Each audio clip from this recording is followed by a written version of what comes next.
Muito bem. Agora, por favor, abra sua Bíblia no livro de Neemias, capítulo 1, a partir do versículo 3, nós vamos ler juntos aqui. Neemias 1, a partir do versículo 3. Neemias disse assim, ó: e disseram-me os restantes que ficaram do cativeiro lá na província estão em grande miséria e desprezo, e o muro de Jerusalém fendido e as suas portas queimadas a fogo. E sucedeu que, ouvindo eu estas palavras, assentei-me e chorei, e lamentei por alguns dias, e estive jejuando e orando perante o Deus dos céus. Para você entender o contexto disso, Neemias, ele era um judeu que, como outros judeus, estava no exílio. Jerusalém foi destruída pelos inimigos e o povo de Jerusalém levado escravo para outras nações.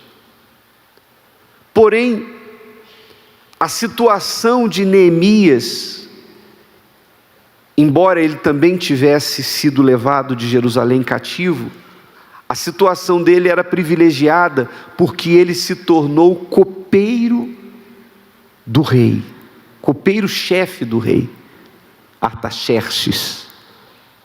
O que era o copeiro? Era aquele que tudo que o rei ia beber, era ele que preparava, ele bebia, ele provava antes, para que o rei não fosse envenenado. Então ele tinha um cargo importante, e era homem de confiança do rei Artaxerxes. Mas vieram pessoas de Jerusalém, judeus, que trouxeram para ele notícias da situação de Jerusalém. E as notícias não foram boas. Quem veio disse: olha, os que ficaram lá estão em grande miséria e desprezo. Os muros estão cheios de fendas, buracos. As portas das muralhas foram queimadas a fogo. Então, aquela notícia ruim o entristeceu, porque ele era um homem de Deus, mas era humano. Quando você recebe uma notícia ruim, você não comemora. Ah, que maravilha, aconteceu isso aí de ruim. Não, você não fica alegre, feliz e comemorando, não. Você sente, e ele sentiu. Ele chorou, inclusive. Ele chorou.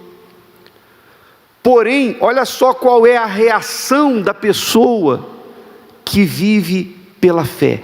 De quem é da fé. Ele até chorou, ele até lamentou, mas está escrito aqui no final do versículo 4, depois do ponto e vírgula: e estive o quê? Jejuando e orando perante o Deus dos céus. Ou seja, a pessoa que vive pela fé diante de uma adversidade, ainda que ela sinta, ainda que até lamente, ainda que até chore, mas ela já busca em Deus uma solução.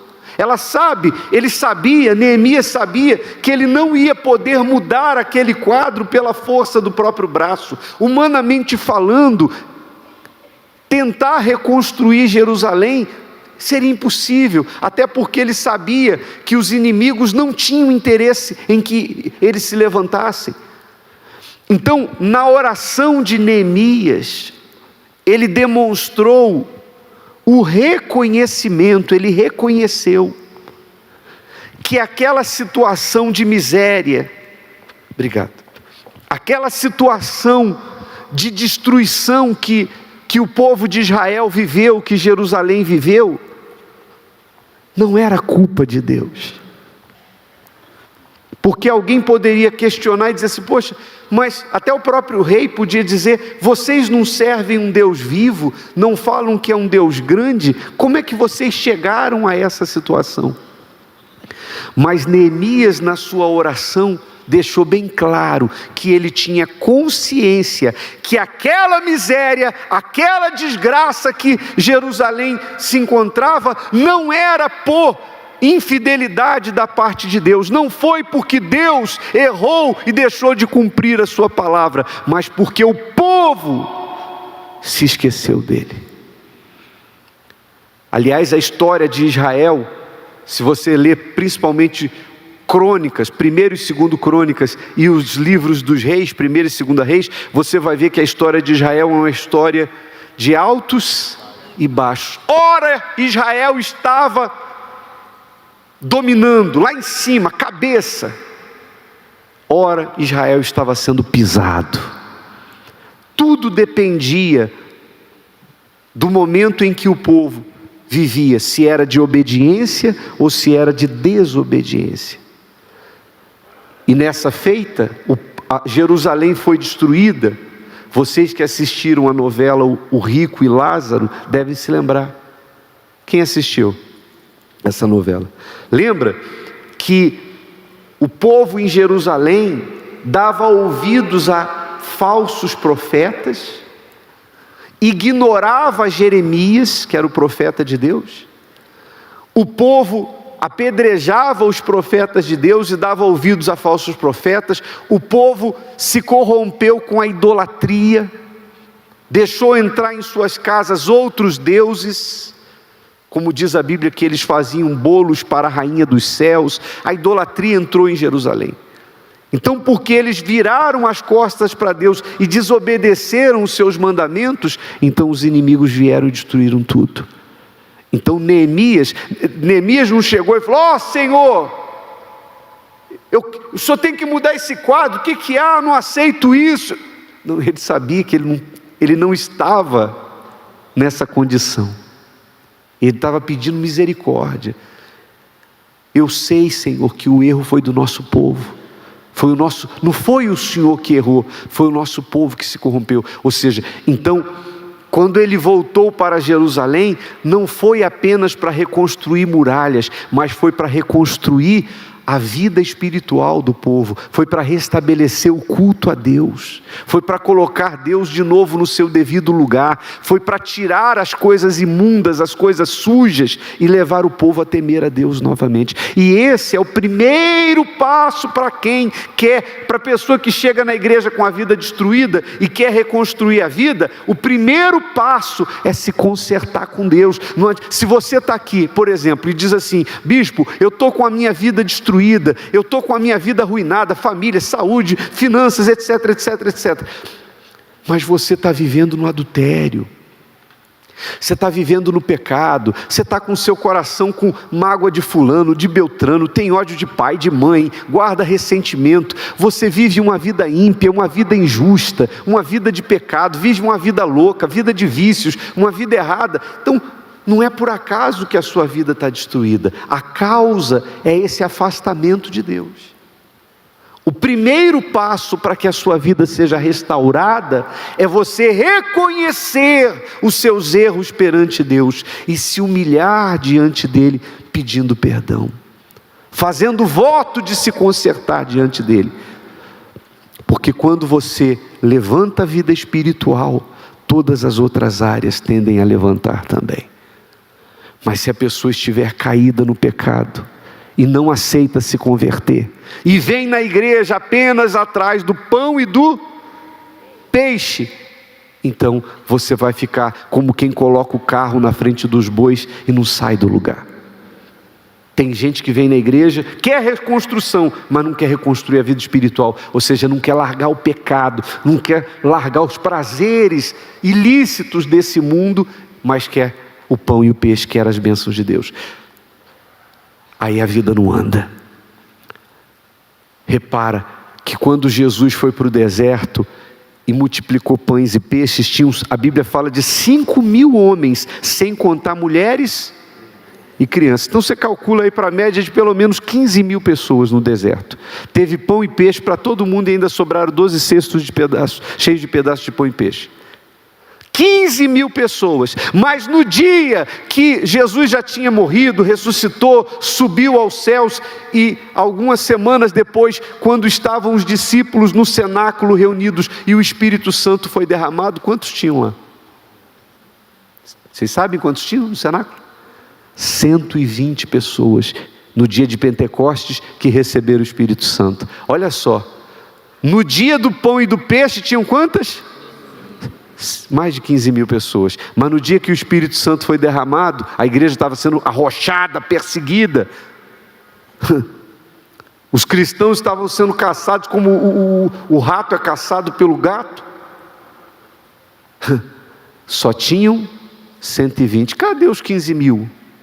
Os 15.000 só queriam pão e peixe, mas poucos entregaram a vida e se fizeram cristãos de fato e de verdade. Hoje em dia muda os personagens, mas a história se repete. Infelizmente a maioria dos que vêm na igreja só vem em busca do pão e do peixe, mas poucas pessoas aceitam ter um compromisso de vida com Deus. Eu quero fazer a oração para você que diz: não, bispo, eu não quero pão e peixe.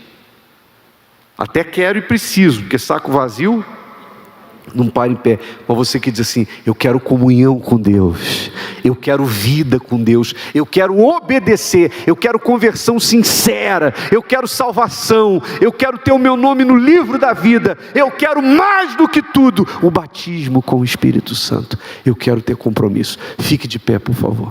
Preste atenção, gente. Nós vamos ler uma passagem que traz uma lição muito importante para a vida a dois, tanto para vocês que são comprometidos, como para vocês, uma lição para vocês que são solteiros, ou que estão sozinhos. O apóstolo Paulo, na sua carta, segunda carta a Timóteo, no capítulo 2, versículo 13, Paulo disse assim, se somos infiéis, Ele permanece fiel, pois de maneira alguma pode negar-se a si mesmo. Então, se eu e você que temos um relacionamento com Deus, nos desviarmos e quebrarmos a nossa palavra com Deus, violarmos a nossa aliança, a nossa comunhão com Ele, e errarmos com Deus, Ele não erra, Ele permanece fiel. Por quê? Porque é o caráter dele, e Ele não pode negar a si mesmo, Ele não pode ser infiel. Alguém pode dizer assim: bispo, quer dizer que mesmo eu errando Ele vai me abençoar? Não entenda errado, não é isso.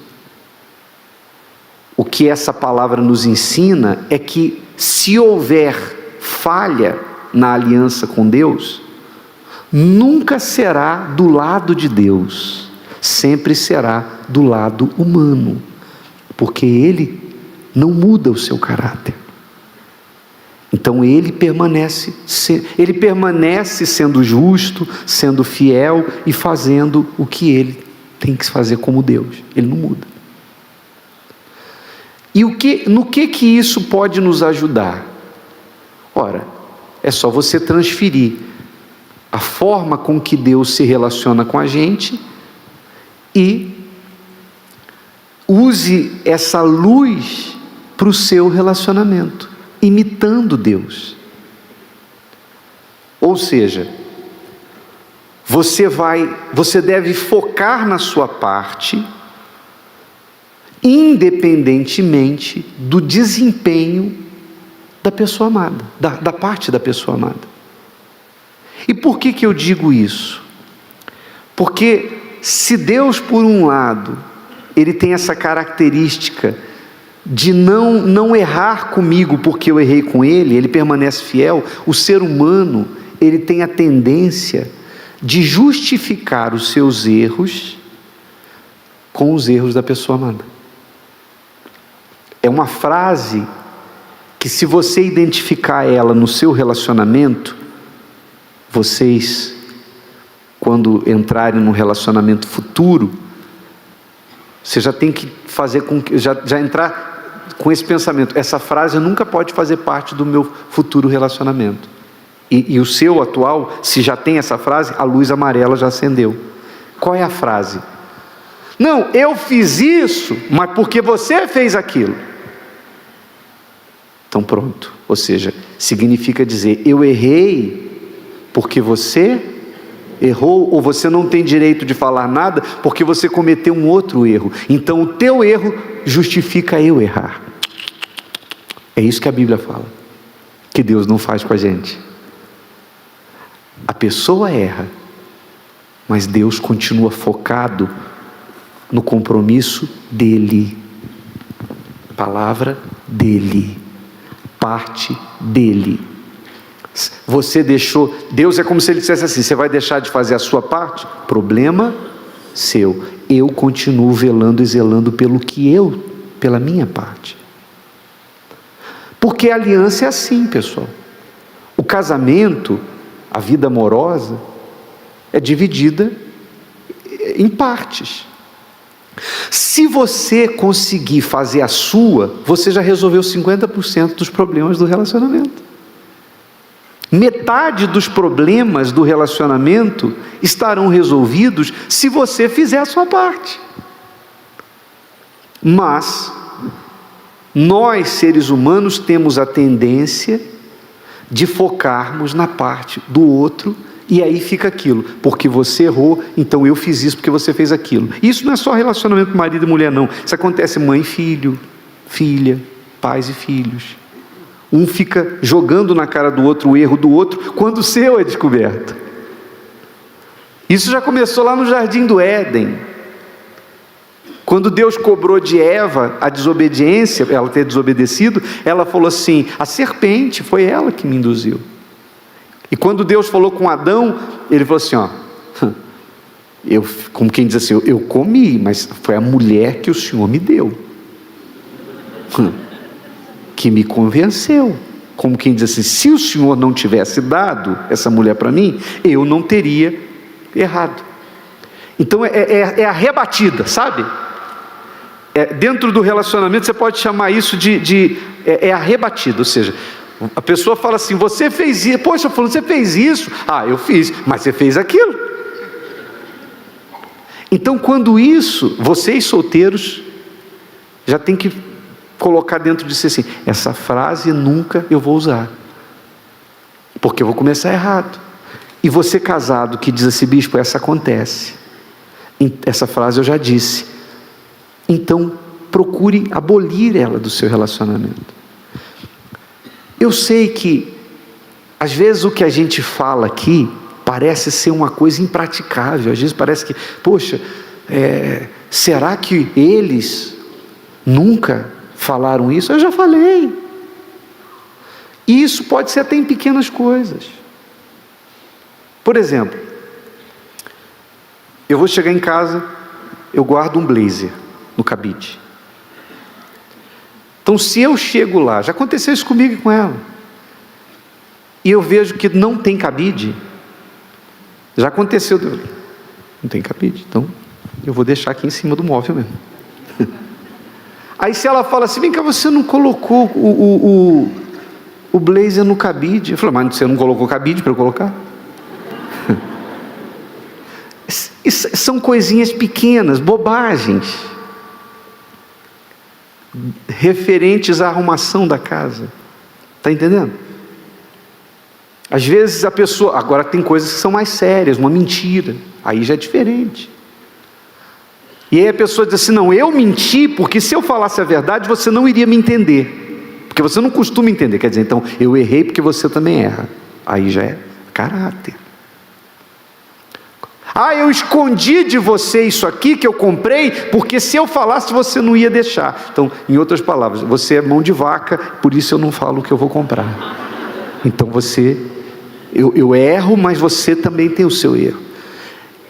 É isso que Deus ensina numa aliança? Não, Ele diz assim: se vocês errarem, eu permaneço focado no que eu prometi, eu continuo fiel à minha palavra. Deus permanece fiel. Porque a gente não pode nivelar a nossa ação por causa do outro. Eu tenho que nivelar a minha ação, a ação de Deus. Deus, Ele é fiel. Então eu tenho que ir até o fim nisso. Nós estamos aprendendo a agradar a Deus. Se eu agrado a Deus, então a minha ação, o meu parceiro falhou comigo.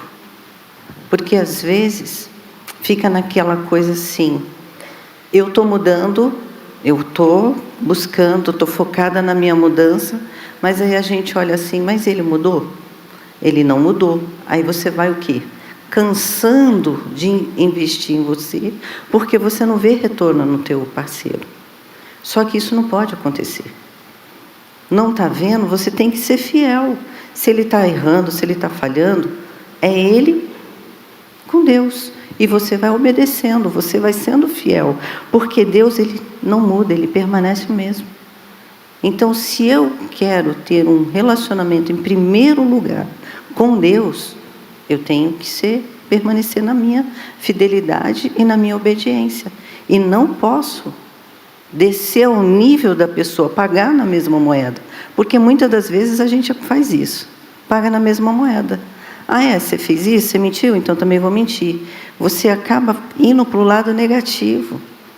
Aquilo já foi ruim, por que você vai errar de novo? Você já sentiu a dor, porque fizeram com você, você também vai fazer?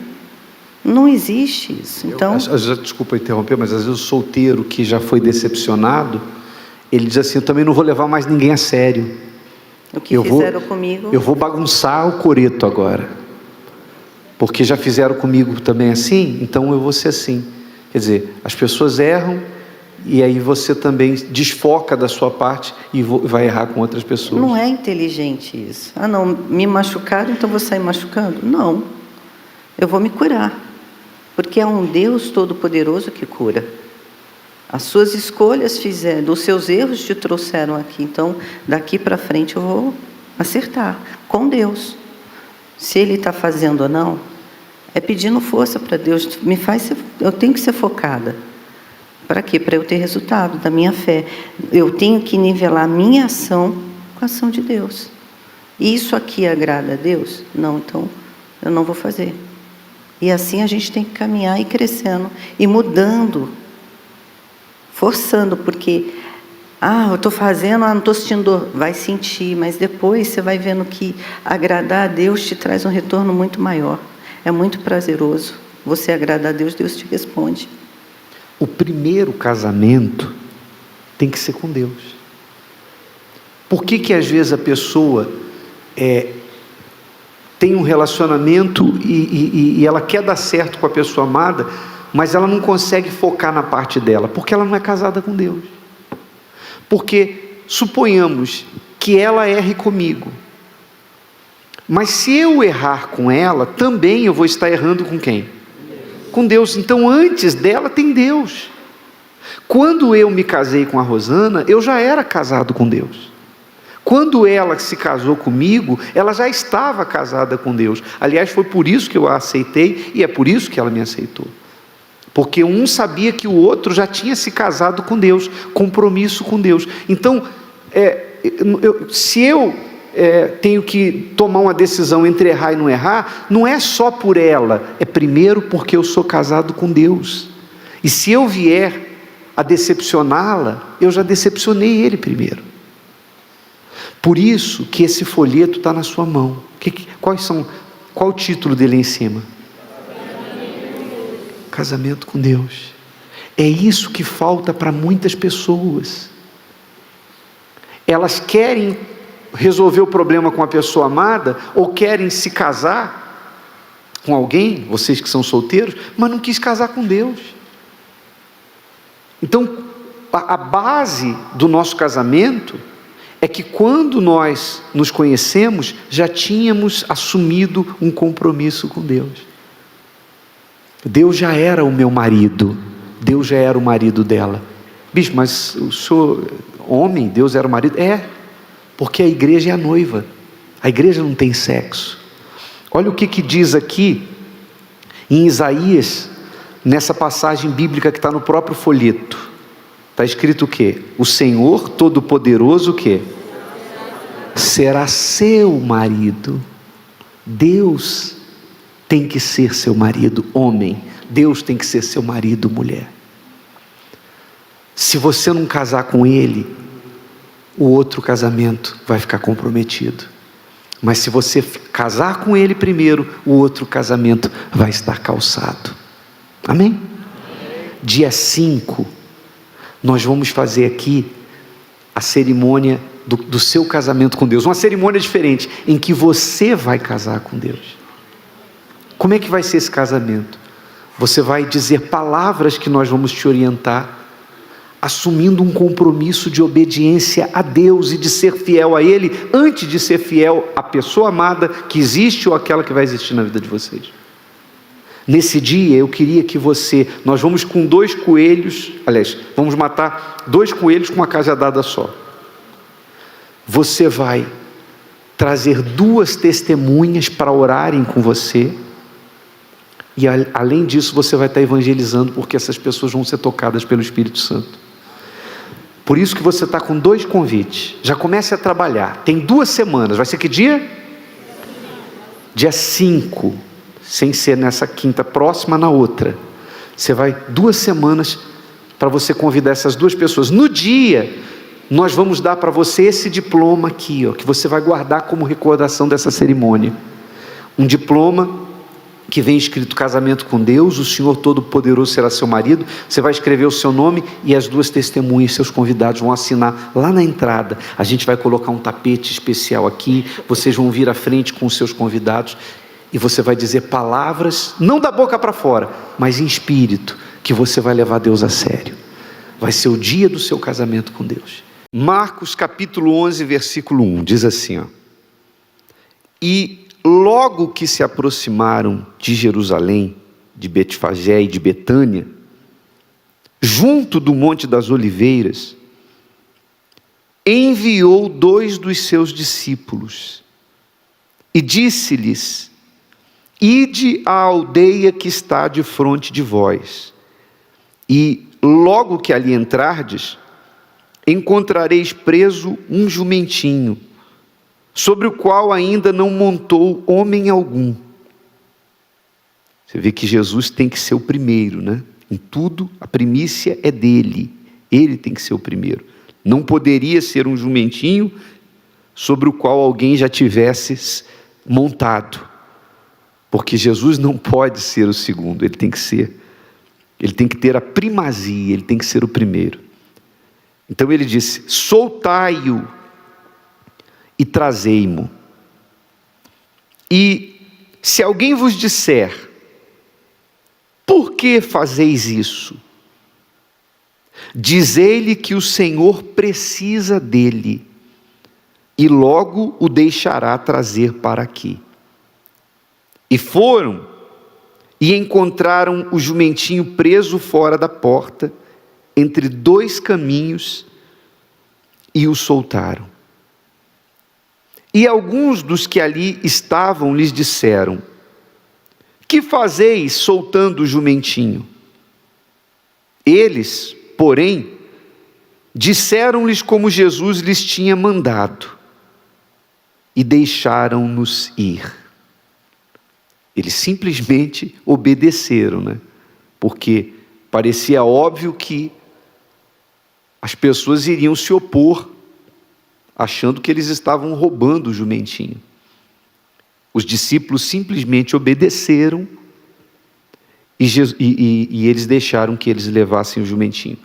Está vendo? Aliás, você vê que a gente meditando na palavra de Deus, a gente tira quantas lições, né? Tantas lições, porque A gente não precisa entender a ordem que Jesus nos dá. A gente só precisa obedecer, crer e obedecer. Se os discípulos ficassem insistindo, Senhor, mas e aí? Não vão deixar, as pessoas vão reclamar. Não, simplesmente vão lá e façam o que eu estou mandando. Eles foram, e de fato aconteceu como Jesus falou, deixaram eles levarem o jumentinho. Versículo 7. E levaram o jumentinho a Jesus, e lançaram sobre ele as suas vestes, e assentou-se sobre ele. Jesus foi o primeiro a montar aquele jumentinho. E muitos estendiam as suas vestes pelo caminho. Preste bem atenção. E muitos, não eram poucos, eram muitos, estendiam as suas vestes pelo caminho. E outros cortavam ramos das árvores. Você deve ter aí na sua casa agora um ramo. Cortavam os ramos das árvores e os espalhavam pelo caminho.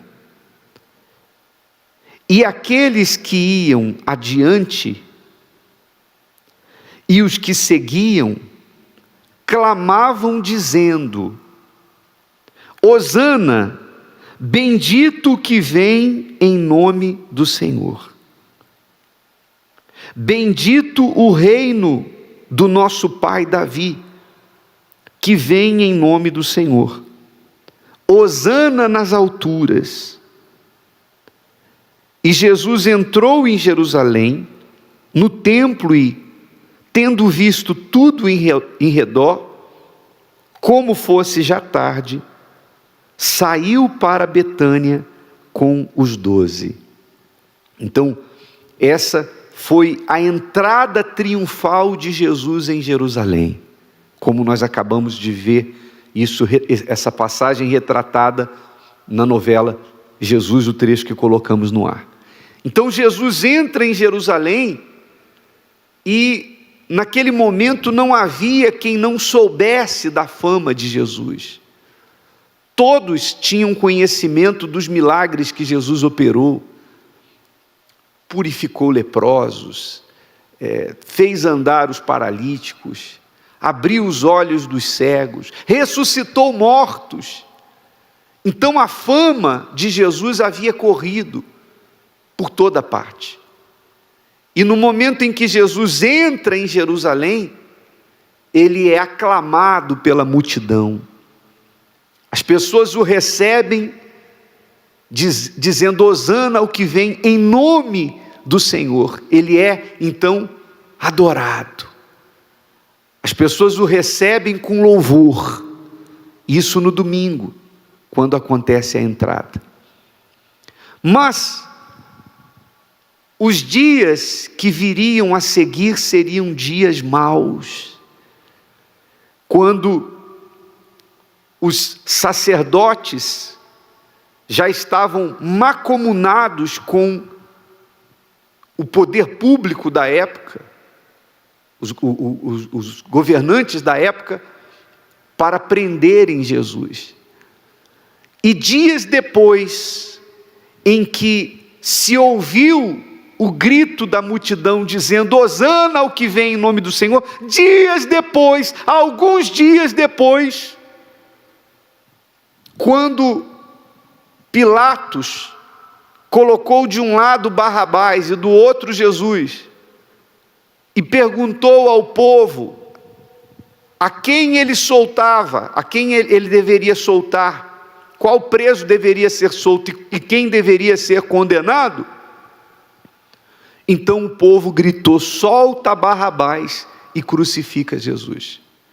Aquele mesmo povo, aquelas mesmas pessoas, aquela mesma multidão que estava vibrante na hora em que Jesus entrava em Jerusalém, dizendo Hosana ao que vem em nome do Senhor, alguns dias depois, aquela mesma multidão estava gritando em relação a Jesus: crucifica, crucifica, crucifica. Ora, por que isso acontece? O que nós vemos através dessa passagem, nós vemos a fragilidade que há numa fé emotiva, uma fé circunstancial. Existe a fé que é a fé emotiva e existe a fé comprometida. A fé emotiva é a fé circunstancial. É aquela fé, sabe, como a fé do povo de Jerusalém. Na hora que estava tudo bem, Jesus entrando, grandes milagres tinham sido operados por ele, então as pessoas estavam ali cantando, estavam ali, sabe, felizes da vida. Mas, dias depois, quando Jesus estava nas mãos dos soldados romanos, ferido, e estava sob julgamento, tratado como um bandido, tratado como um malfeitor, apontado diante do público como um malfeitor, aquelas mesmas pessoas que disseram hosana, etc, etc, etc, agora estavam gritando: crucifica, crucifica, crucifica. O que mudou? As circunstâncias mudaram. No domingo, as circunstâncias eram favoráveis. Mas, quando Jesus, durante a semana, foi preso, as circunstâncias eram contrárias, o vento era contrário, porque quem fosse naquele momento se unir a Jesus, estava temendo pela própria vida. E os próprios discípulos debandaram. O próprio Pedro, o apóstolo, que viria a ser o apóstolo Pedro, que esteve do lado de Jesus e chegou a dizer para Jesus assim: ah, Senhor, por ti eu darei a minha vida. E Jesus disse para ele: olha, antes que o galo cante, tu me negarás 3 vezes. A própria fé daquele que viria a ser o apóstolo Pedro ainda era uma fé circunstancial, ainda era uma fé emotiva. Por isso, no momento em que Jesus foi preso, Pedro fugiu. E quando questionado se ele também era um dos discípulos de Jesus, por 3 vezes ele negou. Então, qual é a lição que a gente pode trazer para os dias atuais? Até hoje, minha amiga, meu amigo, até nos dias de hoje, existe a fé emotiva, que é essa fé circunstancial, e existe a fé que é a fé comprometida. Qual tem sido a sua fé? Essa é a pergunta. A sua fé tem sido a fé emotiva, circunstancial, ou você tem a fé comprometida, a fé que tem raiz, ou a fé que tem raízes, né? Assim como uma planta cuja raiz é fraquinha, é fácil de arrancar, facilmente você arranca uma planta cujas raízes são frágeis. Mas imagine uma árvore centenária, uma árvore grande, cujas raízes se estendem, se aprofundam na terra. Não é fácil. Ninguém chega lá e arranca aquela árvore como se estivesse arrancando um alface da terra. Não. Porque aquela árvore, ela tem raízes. E não cresceu do dia para a noite. Ela suportou mudanças climáticas, ela suportou ventos, ela suportou tempestades, ela suportou o tempo e por isso se tornou uma árvore forte, com raízes profundas. Assim também é a vida do cristão. E é exatamente por isso que Deus permite que nós venhamos nessa vida passar por aflições, passar por lutas. O salmista Davi disse: foi-me bom ter passado por aflições. Como é que pode alguém dizer que é bom passar por aflições? Ninguém gosta de passar por perseguições, por aflições, por desertos, por provações. Ninguém gosta. Como é que alguém pode chegar e dizer assim: eu estou passando por uma prova, que maravilha, e bater palmas, que alegria, eu estou sendo injustiçado, como é bom ser injustiçado. Ninguém gosta, minha amiga, meu amigo, não é bom, não é gostoso. Mas a pessoa que tem a fé comprometida, a fé consciente, ela vê as lutas que surgem no caminho, na caminhada da sua fé, com olhos diferentes daqueles que têm a fé emotiva. Deixa eu explicar para você, ou tentar explicar melhor, para você entender a diferença da fé emotiva para a fé consciente, a fé comprometida.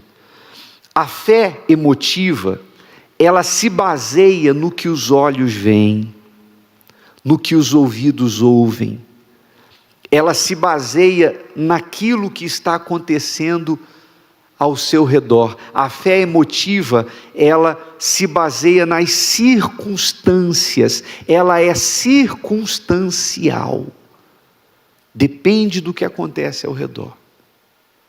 Se tudo que está ao seu redor, tudo está sendo favorável a você, se as coisas estão seguindo tudo e caminhando da forma que você quer, planeja, então as coisas, está tudo dando certo, então aquela pessoa, eu estou na fé, que maravilha, graças a Deus, está ligado, não sei o que, você conversa com a pessoa, e aí falou, não, estou na fé, mas está tudo favorável, porém, se essa fé que essa pessoa está apresentando na igreja, em casa, na rua, estou na fé, etc e tal, ela é emotiva, ela é circunstancial, então só tem um jeito de saber.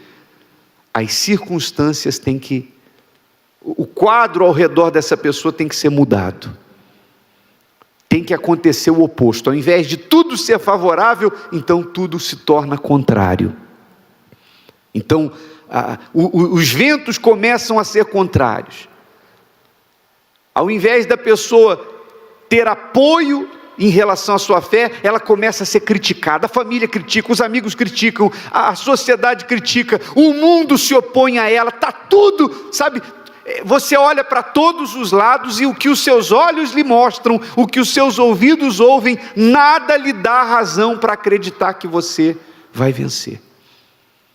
Tudo é contrário. Se você nessa hora sucumbe e se desespera, é como esse momento que a gente está vivendo no mundo agora.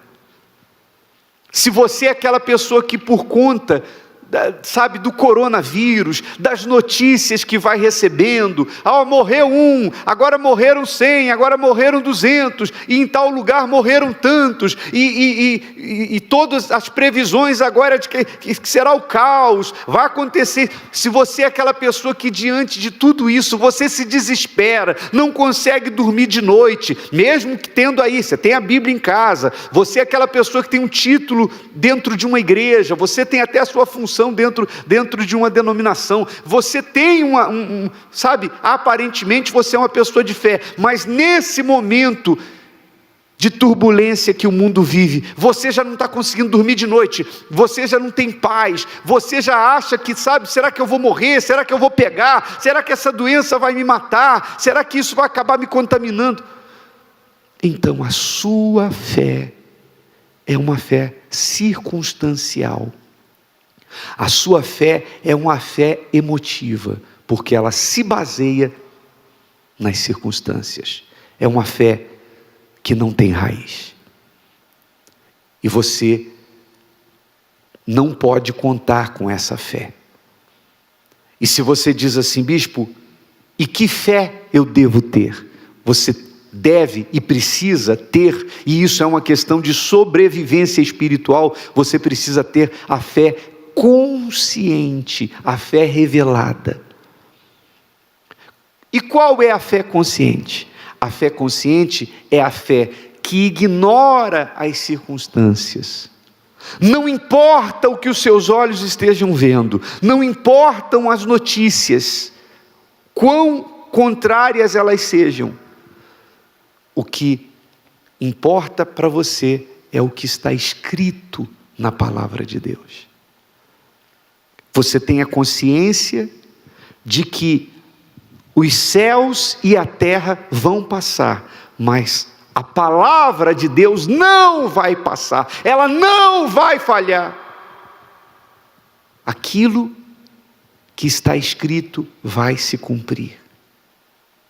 E ninguém vai poder, não há ninguém, nenhuma autoridade humana, nem principados, nem potestades, nem as forças espirituais do inferno, as portas do inferno não prevalecerão contra a igreja do Senhor Jesus. Nada vai, nem um tio, nem uma letra, nada do que ele disse vai deixar de se cumprir. Então, essa palavra é a minha segurança.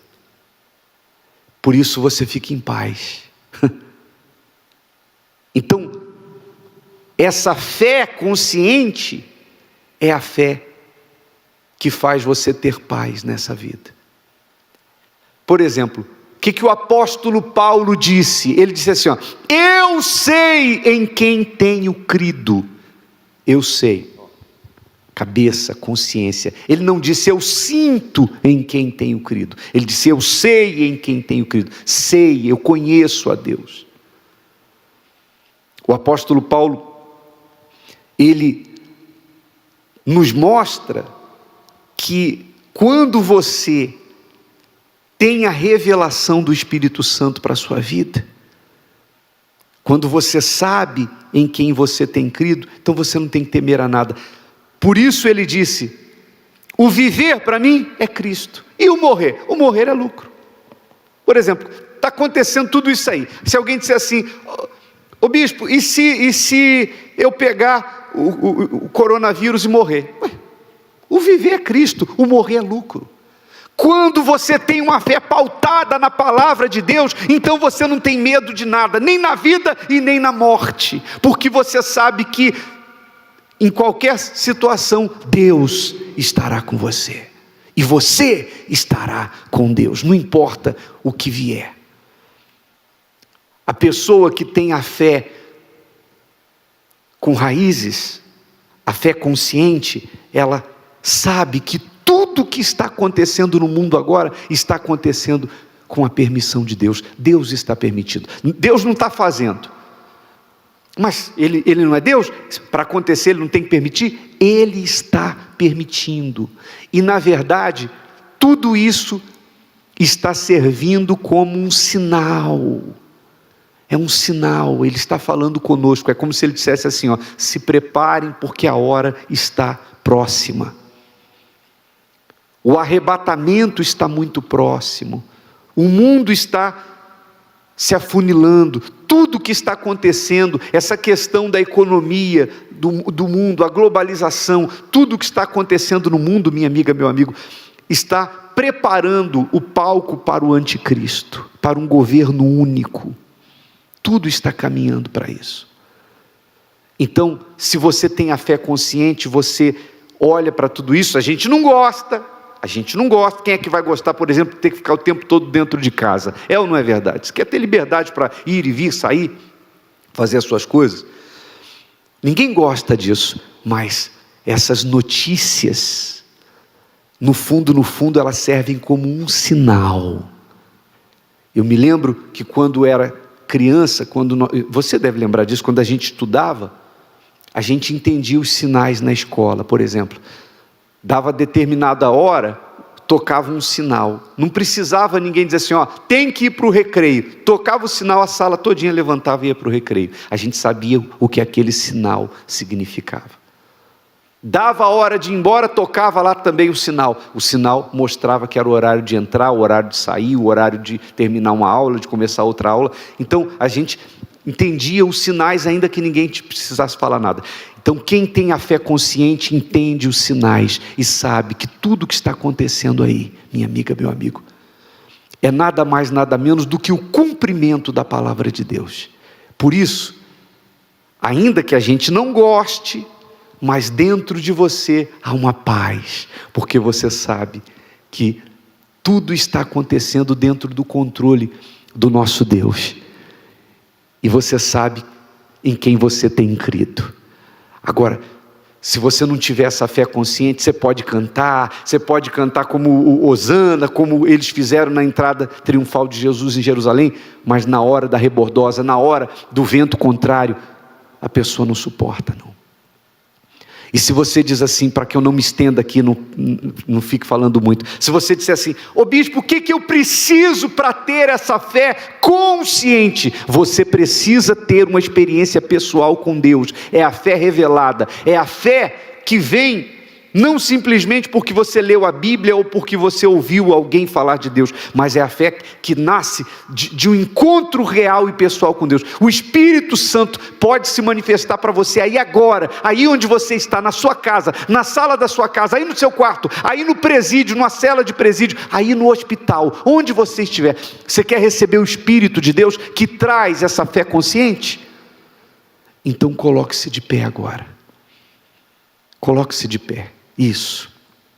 E qual é o preço para isso, bispo? O preço é entregar a sua vida, é abrir mão de tudo aquilo que é ímpio, de tudo aquilo que é errado. É hora, passou da hora de você que tem brincado de igreja, que tem brincado de fé, passou da hora de você se consertar com Deus, de você se entregar, de você voltar-se para Ele e abrir mão de tudo aquilo que é profano, de tudo aquilo que é ímpio, de tudo aquilo que você sabe que não agrada a Deus, tudo aquilo que é contrário à justiça. Está na hora de se consertar e de se entregar.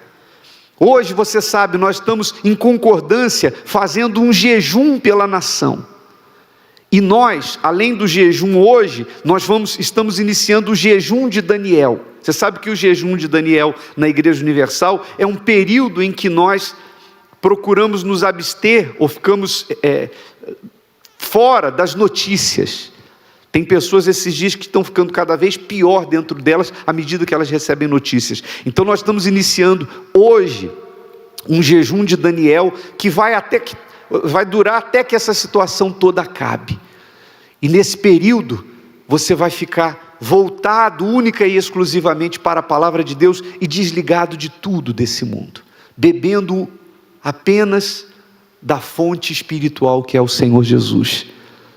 Então, além do jejum e o clamor pela nação, vamos ter a partir de hoje, iniciamos a partir de hoje, o jejum de Daniel para aqueles que creem. E eu gostaria que você já deixasse a sua Bíblia aberta no livro de Malaquias capítulo 3, no versículo 16. Hoje em dia, as pessoas elas têm um conceito errado do que significa servir a Deus, do que é ser servo de Deus. Qual é o conceito de Deus de servo? Por exemplo, o livro do profeta Malaquias, pedi para vocês abrirem aí, não é isso? O livro do profeta Malaquias é o último livro do Velho Testamento.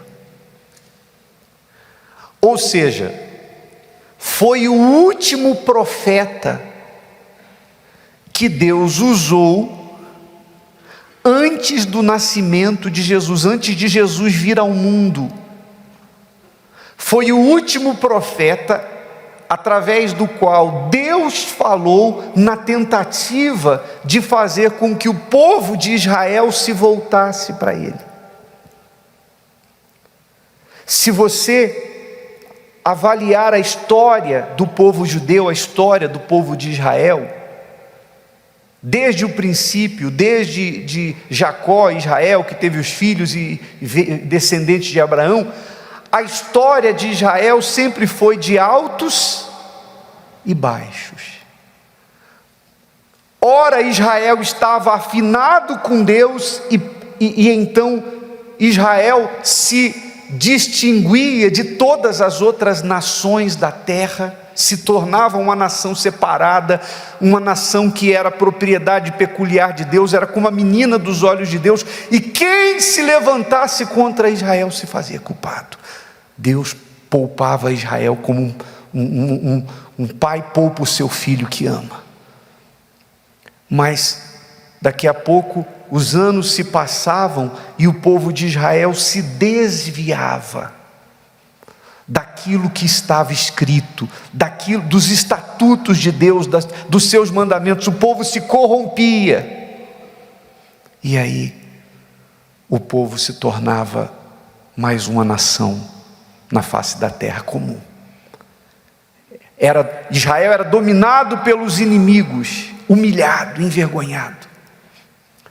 Então Deus levantava um profeta que vinha e falava com o povo,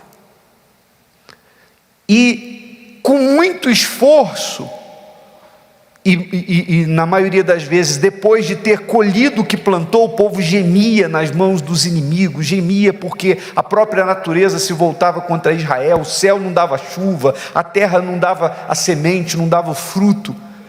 Então Israel se voltava para Deus, aí subia. Mas quando eles estavam numa situação confortável, que é o perigo, você sabe que normalmente as dificuldades, elas nos obrigam a colocar os joelhos no chão, sim ou não? Mas quando vem um período de facilidades ou tempos mais fáceis, há uma tendência ao relaxamento.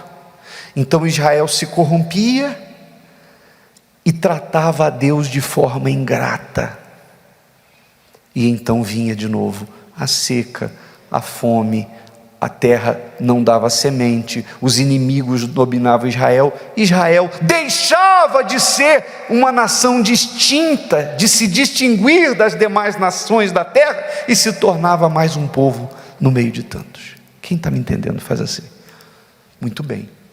Então Deus, ele teve várias tentativas. Se você pegar todo o Velho Testamento, você vai ver que Deus enviou vários profetas, e foram várias tentativas de trazer o povo de volta para si.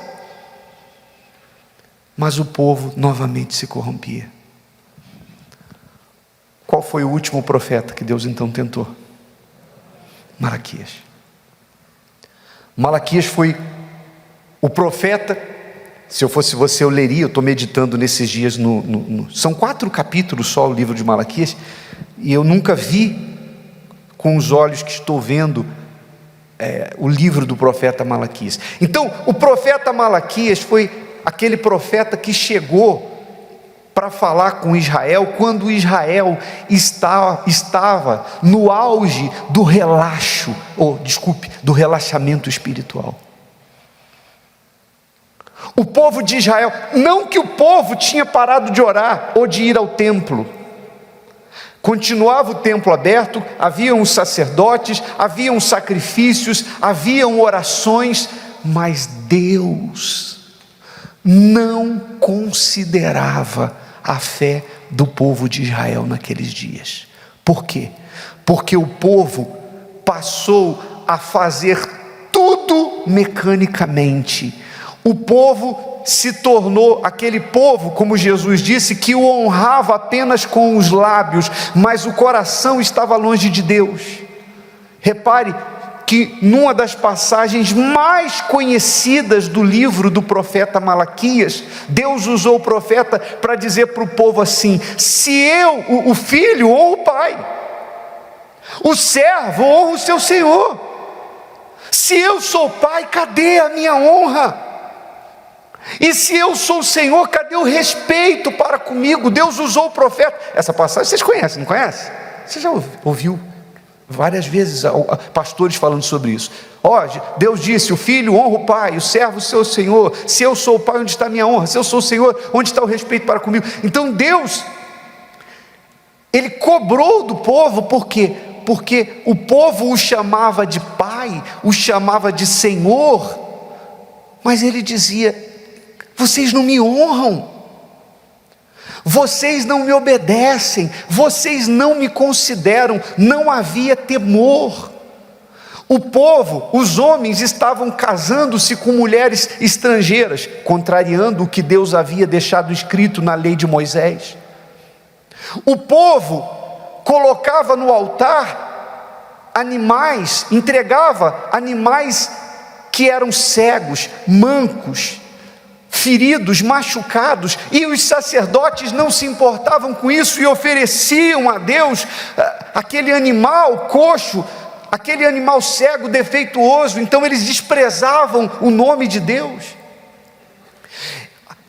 Deus diz que os homens cobriam o altar de choro com lágrimas, chegavam diante de Deus e choravam, mas lá fora eles traíam suas mulheres, viviam no adultério.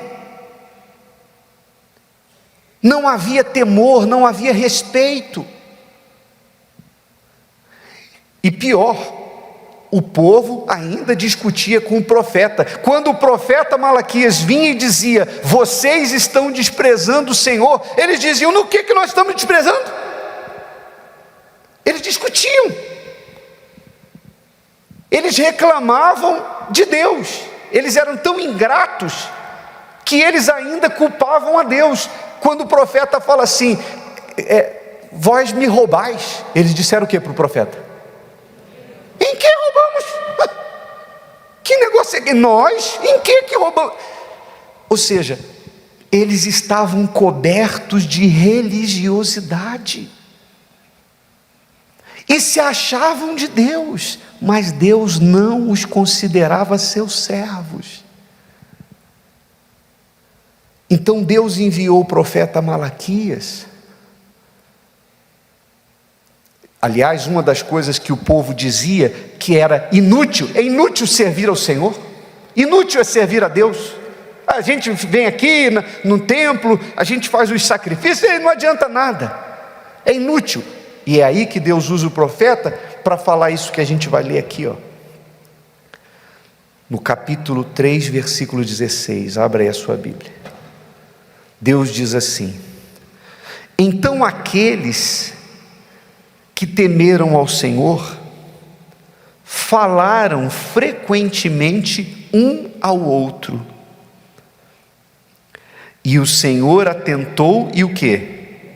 E ouviu. Deus não ouve só o que a gente fala com Ele, Deus ouve o que nós falamos uns aos outros. Deus ouvia o que um falava com o outro. E um memorial foi escrito diante dele para os que temeram o Senhor e para os que se lembraram do seu nome, e eles serão o quê? Meus. Deus conta com isso. Preste atenção nessa parte do versículo. Deus dizendo: preste atenção, por favor, abra seu entendimento. Olha o que Deus diz: e eles serão meus. Entenda, Deus não quer só a sua frequência na igreja. Deus não quer apenas 10% do que você ganha. Deus não quer algumas coisas suas, Deus quer você. Preste atenção, Deus quer você. E não há nada que você dê para Deus que compense a sua vida, se você não a der. Ele quer você. E às vezes quando Ele nos pede alguma coisa que nós temos, não é porque Ele quer aquela coisa, mas é para saber se nós somos dele. Quando Deus pediu Isaac, Ele não queria Isaac, Ele queria Abraão. Quem está me entendendo faz assim. Às vezes Deus pede alguma coisa, mas Ele não está pedindo porque Ele quer aquilo, Ele quer a gente. Ele quer ver se Ele continua acima de tudo, porque tudo o que eu não consigo abrir mão, significa dizer que aquilo se tornou meu Deus. A partir do momento que você diz assim: eu não consigo viver sem meu filho é meu tesouro, meu marido é meu tudo, minha namorada é meu tudo, isso aqui é meu tudo, então isso se tornou seu Deus. Então quando Deus pede algo, não é porque Ele quer aquilo, Ele quer a gente. Bispo, o que é dar o meu eu? Dar o seu eu é entregar seus anseios, suas ansiedades, suas vontades, seus pecados. É deixar de querer fazer do seu jeito e fazer conforme Deus fala.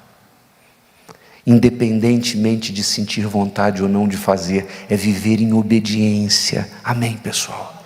Servo significa escravo. O servo não tem vontade própria, ele vive em função da vontade do seu Senhor. Então hoje em dia tem muita gente dentro de igreja, e existe um modismo hoje gospel, existe a moda gospel, é fashion ser evangélico. Então existe muitas pessoas que dizem assim, não mexe com o servo de Deus não, eu sou servo de Deus, porque frequenta a igreja, mas lá fora está adulterando, está mentindo, está enganando, está defraudando, está fazendo falcatrua, está passando até a família para trás, está enganando, está fazendo com o seu semelhante o que não quer que façam consigo. O que significa dizer que está vivendo na injustiça? Então, isso não é servir a Deus. Deus escuta até o que um fala com o outro, é o que está escrito ali. Quem está me entendendo, pessoal?